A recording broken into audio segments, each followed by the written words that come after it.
사도행전 25장 보겠습니다.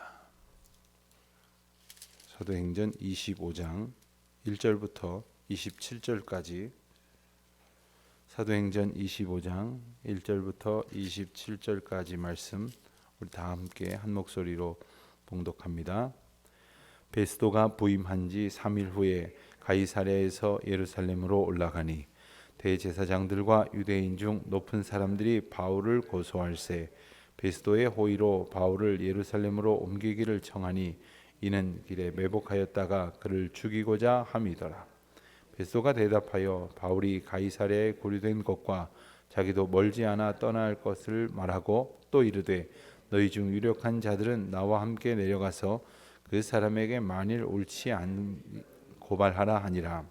베스도가 그들 가운데에서 8일 혹은 10일을 지낸 후 가이사랴로 내려가서 이튿날 재판 자리에 앉고 바울을 데려오라 명하니 그가 나오매 예루살렘에서 내려온 유대인들이 둘러서서 여러 가지 중대한 사건으로 고발하되 등이 증거를 대지 못한지라.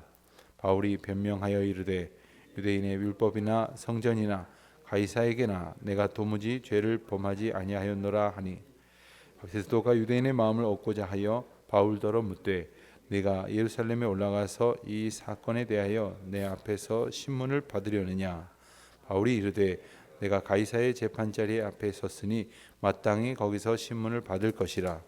당신도 잘 아시는 바와 같이 내가 유대인들에게 불의를 행한 일이 없나이다. 만일 내가 불의를 행하여 무슨 죽을 죄를 지었으면 죽기를 사양하지 아니할 것이나 만일 이 사람들이 나를 고발하는 것이 다 사실이 아니면 아무도 나를 그들에게 내줄 수 없나이다. 내가 가이사께 상소하노라 한데 베스도가 배석자들과 상의하고 이르되 내가 가이사에게 상소하였으니 가이사에게 갈 것이라 하니라. 수일 후에 아그리빠 왕과 버니게가 베스도에게 문안하러 가이사랴에 와서 여러 날을 있더니 베스도가 바울의 일로 왕에게 고하여 이르되 벨릭스가 한 사람을 구류하여 두었는데 내가 예루살렘에 있을 때에 유대인의 대제사장들과 장로들이 그를 고소하여 정죄하기를 청하기에 내가 대답하되 무릇 피고가 원고들 앞에서 고소 사건에 대하여 변명할 기회가 있기 전에 내주는 것은 로마 사람의 법이 아니라 하였노라. 그러므로 그들이 나와 함께 여기 오매 내가 지체하지 아니하고 이튿날 재판 자리에 앉아 명하여 그 사람을 데려왔으나 원고들이 서서 내가 짐작하던 것 같은 악행의 혐의는 하나도 제시하지 아니하고 오직 자기들의 종교와 또는 예수라 하는 이가 죽은 것을 살아있다고 바울이 주장하는 그 일에 관한 문제로 고발하는 것뿐이라. 내가 이 일에 대하여 어떻게 심리할는지 몰라서 바울에게 묻되 예루살렘에 올라가서 이 일에 심판 받으려느냐 한즉 바울은 황제의 판결을 받도록 자기를 지켜주기를 호소하므로 내가 그를 가이사에게 보내기까지 지켜두라 명하였노라 하니 아그리빠가 베스도에게 이르되 나도 이 사람의 말을 듣고자 하노라. 베스도가 이르되 내일 들으시리이다 하더라. 이튿날 아그리빠와 버니게가 크게 위엄을 갖추고 와서 천부장들과 시중의 높은 사람들과 함께 접견 장소에 들어오고 베스도의 명으로 바울을 데려오니 베스도가 말하되 아그리빠 왕과 여기 같이 있는 여러분이여 당신들이 보는 이 사람은 유대의 모든 무리가 크게 외치되 살려두지 못할 사람이라고 하여 예루살렘에서와 여기서도 내게 청원하였으나 내가 살피건대 죽일 죄를 범한 일이 없노이다. 그러나 그가 황제에게 상소한 고로 보내기로 결정하였나이다. 그에 대하여 황제께 확실한 사실을 아뢰 것이 없으므로 신문한 후 상소할 자료가 있을까 하여 당신들 앞 특히 아그리빠 당신 앞에 그를 내세웠나이다. 그 죄목도 밝히지 아니하고 죄수를 보내는 것이 무리인 줄을 아나이다 하였더라. 아멘. 사도행전의 뒷부분은 어쩌면 비슷한 과정이 반복되어지는 좀 지루한 내용인 것 같다 하는 생각을 할 수도 있습니다. 그러나 이 바울이 복음을 증거하는 그 과정 가운데에서 사도행전이 이렇게 상당한 부분을 할애하고 있다고 하는 것은 훗날 이 로마가 기독교의 세력이 강성해지고 그리고 마침내 기독교가 공인되어지는 그러한 과정 가운데서 상당한 영향을 주었다고 하는 그 어떻게 그 영향을 주었을까 하는 그 의문을 풀어내는 귀한 열쇠가 되는 대목이라 이렇게 말할 수 있습니다. 오늘 말씀에 보면 이제 우리가 지난 토요일 날 본 것처럼 이제 유대의 총독으로 있었던 벨릭스가 임기가 다해서 새로운 총독 베스도가 부임을 합니다. 그런데 우리는 한 장 한 장 이렇게 하루하루마다 이렇게 읽게 되어지니까 시간이 금방 지나가는 것 같지만 여러 해째 이와 같은 일들이 그저 지속되고 또한 되풀이되고 그리고 계속되고 있는 상황입니다. 베스도가 부임을 했지만 이 베스도 또한 똑같은 딜레마에 빠집니다. 바울을 벌하라고 하는 이들의 그 강력한 요구, 이것이 정치적인 압박이 되어 있는 상황에서 바울의 형편과 바울이 고소된 내용을 들여다보니까 벌 줄 것이 없다는 거예요. 벌 줄 것이 없으면 자기가 처한 선에서 그게 누구이든 간에 그게 제사장이든 아니면은 유대 총독이든 혹은 왕이든 아니면 로마 황제이든 자기 선에서 그것을 죄를 있다 없다 가릴 수 있는 위치에 있음에도 불구하고 그들은 많은 사람들이 또 이렇게 바울을 고발하고 있는 것에 대해서 정치적인 나름의 판단을 하려고 하는 모습을 보이게 됩니다. 우리가 이 정치적인 판단이라는 말을 흔히 듣고 사용을 합니다.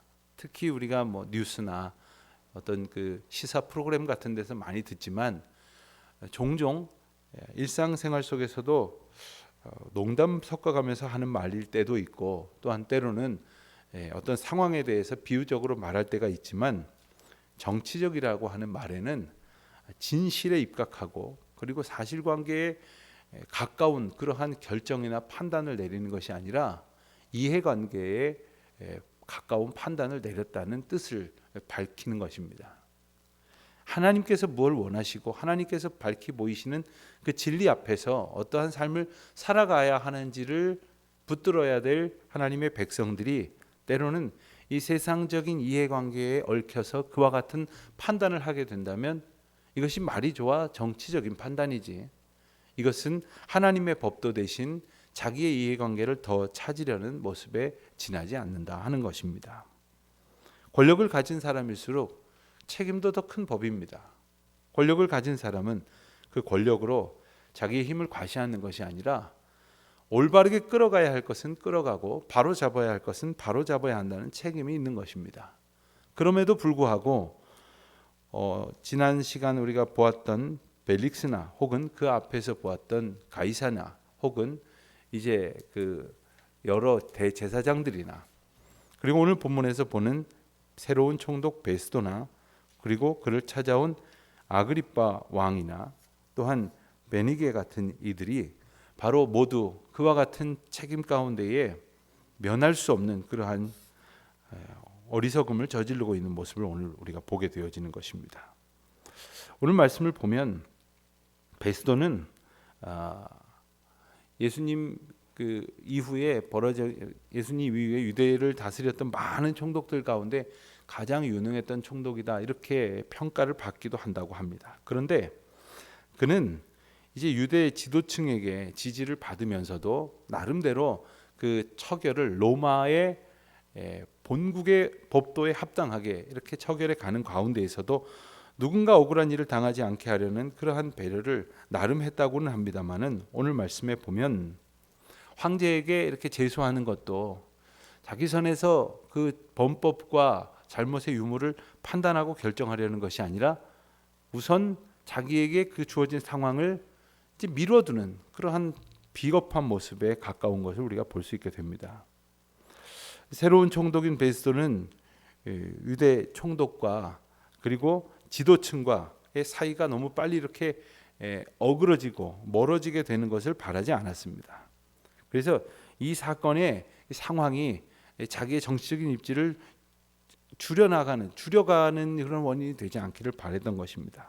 그러던 중에 이제 13절에 보면 수일 후에 아그리빠 왕과 버니게가 베스도에게 문안하러 가이사랴에 왔다 했습니다. 이 총독이 주둔하고 있는 곳에 이제 유대 땅을 관할하고 있는 이 아그리빠 왕이 이제 예방을 하러 가게 된 것입니다. 그러면서 자연스럽게 다시 이 바울에 관한 문제를 논의하게 되죠. 만일 여러분이라면 이 상황 가운데에서 이 책임을 맡은 자로서 어떻게 행할 것인가, 또한 바울이라면 어떻게 행할 것인가 한번 잠시 생각해 보시길 바랍니다.